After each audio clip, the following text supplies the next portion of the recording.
Pernah nggak sih lo ngerasa kayak lo udah ngelakuin semuanya dengan benar? Lo udah baca buku-buku personal finance klasik, lo ikut seminar motivasi, dan lo ngerasa, wah mindset kelimpahan gue udah luar biasa nih. Tapi pas lo ngecek mutasi rekening di akhir bulan, angkanya kok ya gitu-gitu aja. Nah, selamat datang di sesi bedah materi kita kali ini. Hari ini kita bakal ngebahas tuntas satu paradoks yang paling sering kejadian di dunia keuangan pribadi. Mindset versus sistem. Mana sih yang sebenarnya secara nyata lebih penting buat nyampe kebebasan finansial? Yuk kita bedah. Coba deh lu jujur sama gue. Udah berapa banyak buku finansial yang lo lahap sampai habis? Paradoks yang sering banget kejadian tuh gini. Kita punya motivasi yang gila-gilaan, konsumsi informasi kita tinggi banget, tapi hasil nyatanya nol besar. Nol. Lo merasa super termotivasi setelah baca satu buku, lo bertekad bulat buat nabung, 2-3 minggu kemudian, lo balik lagi ke kebiasaan lama. Asal lo tahu ya, ini bukan cuma masalah lo doang, ini tuh masalah struktural. Dan ini realita pahitnya ya, masalah utamanya itu sama sekali bukan di mindset lo. Lo bukannya kurang motivasi atau kurang bersyukur, bukan. Masalahnya cuma satu, lo nggak punya sistem eksekusi yang terstruktur. Kalau lo udah mulai capek ngeliatin konten finansial yang isinya cuma janji-janji manis, nyuruh mikir positif tapi nggak ada yang nyambung sama realita isi dompet lo, nah mungkin pembahasan kali ini yang benar-benar lo butuhin.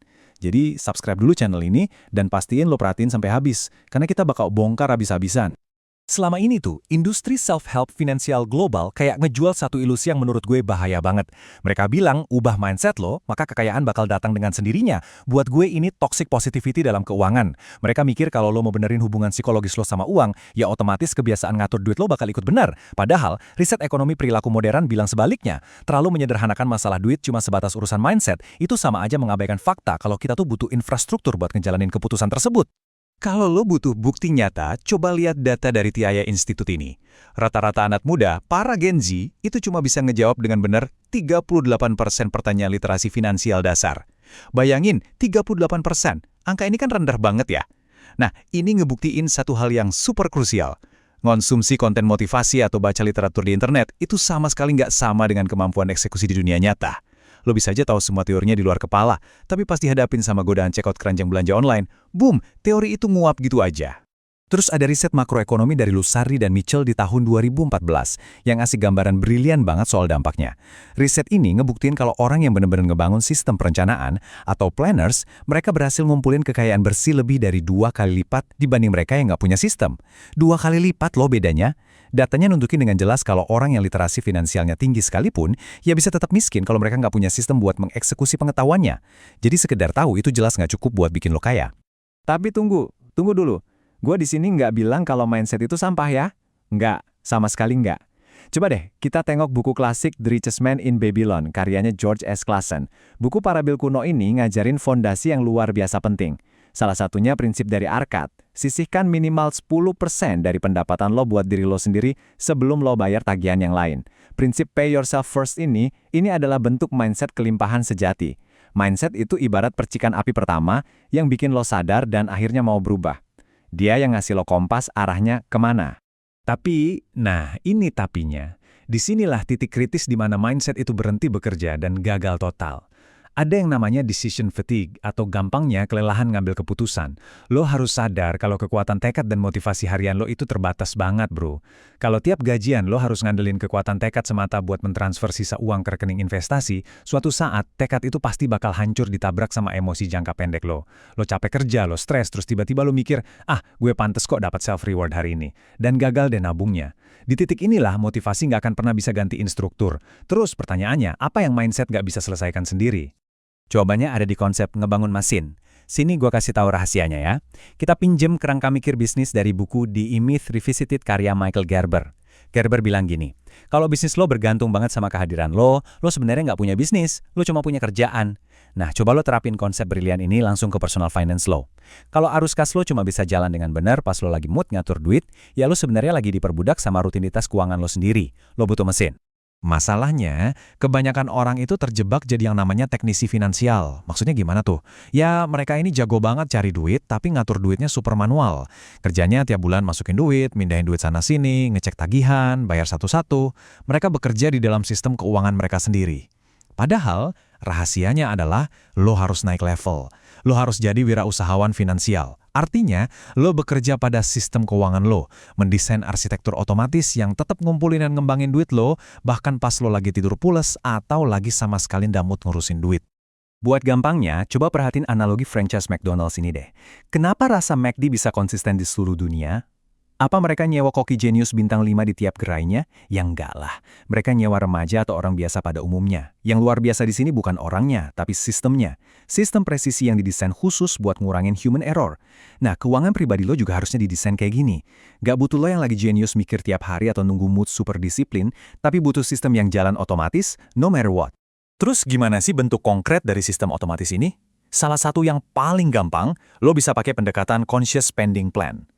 Jadi, begitu gaji lo masuk, uang lo langsung kebagi otomatis. 50-60% langsung auto debit buat biaya tetap kayak cicilan dan kebutuhan bulanan. Terus minimal 10%, langsung auto invest ke instrumen jangka panjang lo. 5-10%-nya lari ke tabungan darurat atau target jangka pendek. Nah, sisanya yang 20-35% itu bebas. Sebebas-bebasnya lo pakai buat guilt-free spending, alias buat senang-senang tanpa rasa bersalah. Kenapa? Ya karena yang penting-penting kan udah beres duluan. Dan asiknya, di zaman sekarang lo udah nggak perlu ribet, karena udah ada banyak banget tools perbankan digital. Aplikasi modern kayak Bank Jago misalnya, itu bisa bikinin lo puluhan kantong beda buat misahin uang secara visual. Plus ada fitur auto budgeting pas hari lo gajian. Atau aplikasi Genius yang punya fitur nabung otomatis harian atau mingguan. Semuanya udah disediain buat ngegantiin kerjaan manual lo yang bikin capek itu.